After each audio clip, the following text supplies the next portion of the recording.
A common problem for all language learners is that as you start learning a language, you tend to learn pretty quickly. But as you continue to learn more and more, your progress seems to slow down or maybe even completely stop. Let's talk about why that happens and how to fix it. Hi, I'm Josh, your American English guide. So when we're talking about getting unstuck, right? You're stuck at your level and you want to get unstuck. We need to talk about three concepts: plateaus, breakthroughs, and the speed of learning. Now, I don't necessarily mean you have to learn quickly. I'm just talking about how long it usually takes for each level as you progress. So the first concept is plateau. And a plateau in language learning or when you're learning any skill is when you kind of get stuck. So you reach a particular point and you can't seem to go higher than that. The second concept is a breakthrough, which is where you were at a plateau, but you managed to get past that plateau and keep making progress. So you made a breakthrough. It's like you break through a wall. And the third concept, the speed of learning. Regardless of what kind of path you take or what kind of approach you take, in general, the beginner levels go by pretty quickly.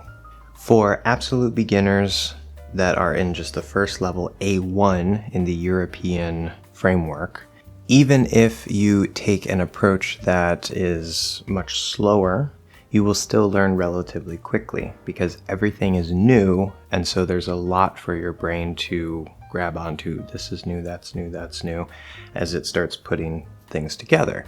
Now, as you get up to the A2 level, the upper beginner, things start to slow down a little bit, but they still go pretty quickly, right? So this whole beginner level, A1, A2, these go by pretty fast.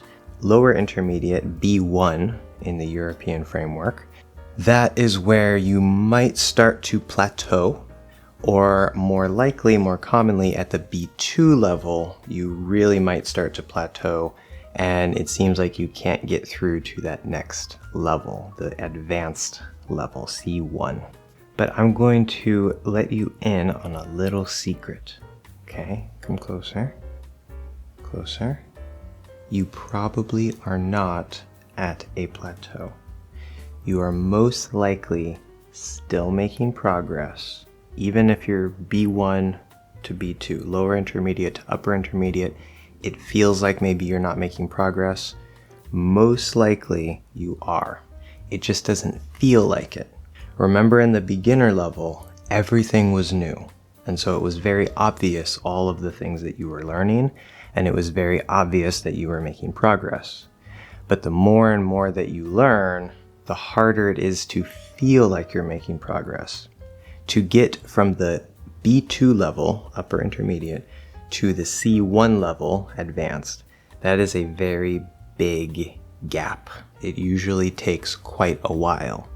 Now, it depends on your approach, it depends on your goals. This is technically very complicated, but in general, it's going to take a lot longer to go to the advanced level from the upper intermediate level compared to the intermediate level from the upper beginner level. So that's the first thing that you really have to understand.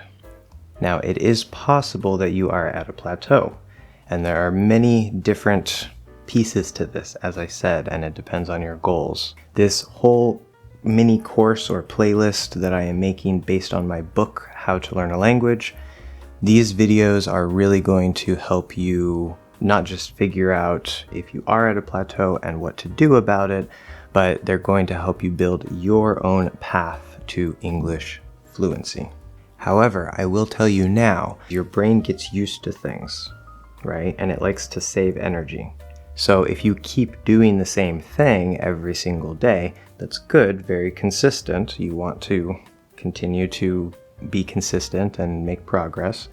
But eventually your brain might get too used to that and you have to shake it up. as we say. Do something completely different. So a quick example, if you spent a lot of time listening and you feel like maybe you're not really making much progress in general, maybe start speaking a lot. That can really shake up your brain. Now you have to use the speaking part of your brain. That's just one small quick example. So what got you here won't get you there. You have to do different things and have a lot of variety, which again, you will find in this course as well as in my book, which this course will be based on. Now, specifically, if I were to give one tip, if you feel stuck, the one tip that I would give, even if you're an advanced speaker, is to do pronunciation and ear training. At least ear training, if nothing else. Because as I talk about in that course, it will help all areas of your English. Some indirectly, some directly. You don't have to do that, but that is where I recommend that you start. As you continue going through this, you can also do the pronunciation course if you aren't doing that already. Next time, we will explore the top 8 principles of learning. Now, my question to you is, do you feel stuck in your current level of English or in an area of English? Let us know down in the comments below. Thank you so much for watching another English Hacks lesson, and I'll see you guys in the next one.